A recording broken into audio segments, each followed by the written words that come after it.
Bismillahirrahmanirrahim. Assalamualaikum warahmatullahi wabarakatuh. Para jamaah rahimakumullah. Mari kita lanjutkan kembali untuk mengaji setiap harinya ya, agar kita terus mendapatkan ilmu, agar kita terus mendapatkan keberkahan dari Allah Subhanahu wa taala. Apa pembahasan yang kali ini ingin saya bahas? Yaitu ada seseorang yang mana dia itu bingung gitu. Bingung kenapa ini Teh? Jadi misalkan seseorang ini misalkan laki-laki nih biasanya ya. Ini laki-laki ketika bangun tidur kok mendapati celana dalamnya itu basah. Ah, tapi ia tuh ragu gitu. Ragunya itu ini tuh air apa ya? Ini tuh air mani, apa ini tuh air madhi? Jadi bingung laki-laki ini. Kenapa laki-laki ini bingung? Itu dikarenakan kok dipikir-pikir perasaan waktu malam aku gak ngimpi apa-apa gitu ya. Tapi tahu-taunya ini basah gitu di celana aku. Nah ketika bangun berada di dalam keadaan kebingungan. Nah maka bagaimana nih menghukuminya bagi laki-laki tersebut yang masih berada dalam kebingungan, gak ada kepastian. Maka saya temukan di dalam kitab Ghayatul Bayan pada juz pertama pada Syahifah 57. Nah baik, untuk para jamaah Al-Asran, sebelum saya lanjutkan ke pembahasan saya ingin kasih tahu dulu saya dan juga para santri mempunyai produk baru yaitu produk kopi Arabica Al-Asran. Bagi yang penasaran bagaimana nikmatnya rasa kopi ini, maka bisa masuk ke TikTok Al-Asran aku. Setiap malamnya aku selalu mengadakan live streaming sekitar jam setengah 9 malam. Ditunggu ya. Nah, maka pembahasannya di dalam kitab ini mengatakan waman yashukku, siapa saja nih di dalam hatinya itu merasa ragu hal maniyun dhuhran au huwa madhiyun, apakah ini air mani atau air madhi, baina dzaini khairan, maka orang itu bisa memilih di antara kedua hukum itu. Ayman yashukku fil khariji minhu hal huwa maniyun au madhiyun. Ya, itu dikarenakan karena orang itu merasa ragu apakah ini air madhi ataupun air mani. Lishtibahihima, karena samar keduanya itu alaihi di dalam suatu perkara khuyira bainahuma, maka kedua orang itu bisa memilih antara mani dan juga madhi. Fayaj'aluhu maniyan, kalau misalkan cenderung hatinya mengatakan bahwa ini adalah mani, wayaghtasilu minhu, maka orang tersebut wajib melakukan mandi besar.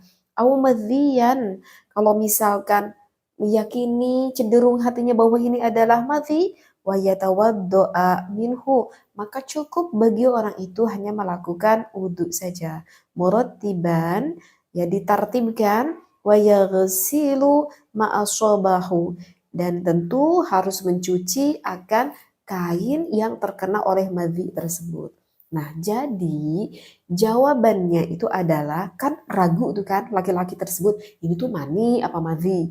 Nah, maka untuk jawabannya laki-laki tersebut itu bisa memilih salah satunya, apakah ini mani ataupun madhi. Artinya adalah si hatinya itu lebih cenderungnya kemana gitu. Jadi tanya aja gitu oleh hatinya, itu lebih cenderungnya ini apa ke mani atau ke madhi. Seperti itu. Mungkin laki-laki ini berpikir, kalau mani, kenapa aku tidak bermimpi?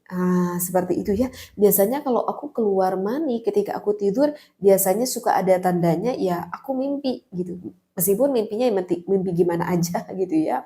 Nah, meragukan karena gak ada mimpi. Tetapi orang ini agak sedikit meyakini, tapi ini kayaknya ini itu madhi deh, bukan mani. Kenapa kok berpikir ini madhi? Karena airnya yang ada di celana aku ini tuh sedikit gitu.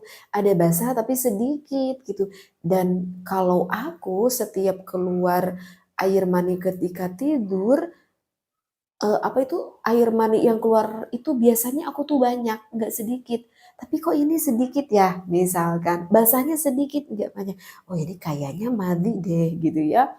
Kemudian ketika dilihat warnanya, ini udah nempel nih di celana. Kok nggak kelihatan ada warnanya ya? Kok warnanya itu ya basah aja gitu kalau udah nempel di celana.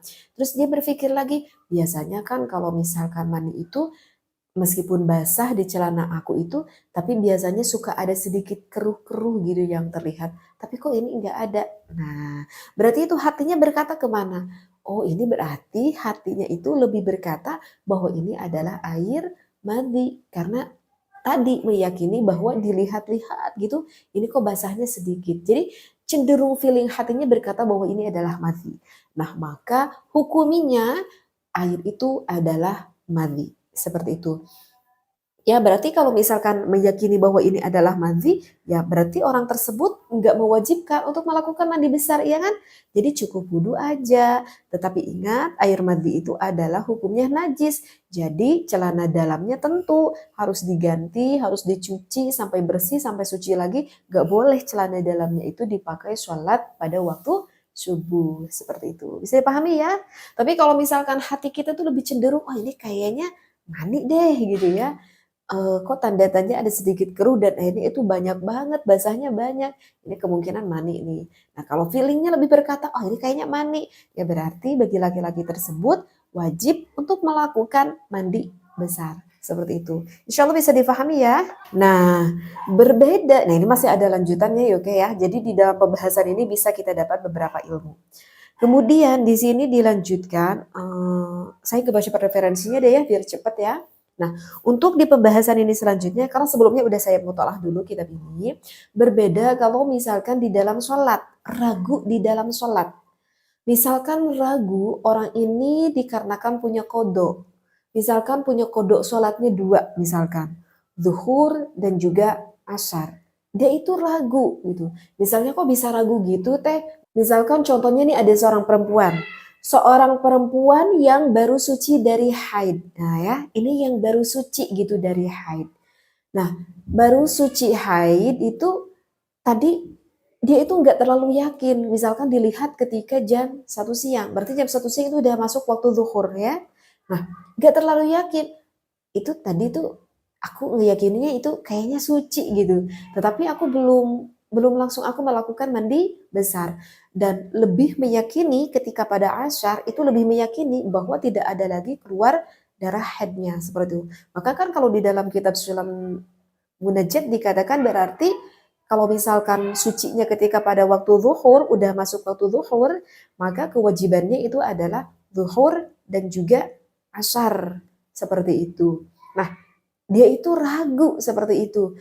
Itu sebetulnya aku itu suci teh ketika waktu zuhur apa ketika waktu asar ya? Aku ragu gitu. Tadi aku gak terlalu lihat jam seperti itu. Nah, maka kalau ragu apakah kodokku itu hanya asar saja, apakah duhur dan asar? Maka di dalam kitab ini dikatakan wajib melaksanakan dua sholat tersebut, yaitu zuhur dan juga asar. Kenapa wajib zuhur dan juga asar? Karena kewajibannya itu adalah sama. Hukumnya itu adalah sama, sama-sama wajib. Berbeda dengan tadi, dengan mani dan juga madhi. Kalau mani dengan madhi itu kan hukumnya berbeda. Kalau mani hukumnya itu adalah suci dan mewajibkan melakukan mandi besar. Berbeda dengan madhi. Kalau madhi itu kan najis, tetapi tidak mewajibkan mandi besar. Nah itu adalah perbedaan ketika kita bingung menghadapi apakah ini mani atau madhi, ataupun ketika bingung kodok sholatku ini apakah zuhur dengan asar ataukah asar saja. Maka kalau bingung zuhur asar, maka berarti zuhur dan asarnya. Seperti itu ya. Nah, begitu juga kalau misalkan di dalam suatu permasalahan, di sini juga dilanjutkan, bagi orang muslim itu diharamkan kalau misalkan kita makan menggunakan piring atau menggunakan apa itu gelas, artinya wadah-wadah gitu yang terbuat dari emas dan juga perak. Itu haram hukumnya. Nah, kemudian ragu orang ini, loh, ini tuh katanya gelasnya itu ini katanya dicampur oleh serpihan perak. Ini katanya piringnya itu dicampur oleh serpihan emas. Berarti kan ada campuran. kalau ada campuran begitu kira-kira boleh nggak ya? Kalau 100% dari emas perak aku udah tahu itu nggak boleh haram. Tapi ini mah piringnya tuh agak sedikit ada campuran emas dan juga perak. Nah itu bagaimana di dalam kebimbangan dan keraguan tersebut? Maka di dalam kitab ini dikatakan wa innama aujabul ihtiyat bitazkiyatil aktsari. Maka di sini dikatakan mewajibkan untuk kita untuk berikhtiar. Artinya berikhtiar itu adalah berhati-hati. Ya karena diwajibkan kita berikhtiar karena kita ragu apakah ini dicampur oleh emas atau perak itu hukumnya gimana? Ya udah, untuk berikhtiar harus ditinggalkan saja. Artinya ya udah nggak boleh meminum ataupun memakan yang ada serpihan dari emas dan perak tersebut. Seperti itu ya. Jadi di dalam kajian ini kita udah dapatkan 3 hukum yang berbeda di dalam suatu permasalahan ketika kita menghadapi kebingungan, tidak ada keyakinan. Mudah-mudahan ilmu yang saya sampaikan kali ini begitu bermanfaat bagi para jamaah al-asran semuanya.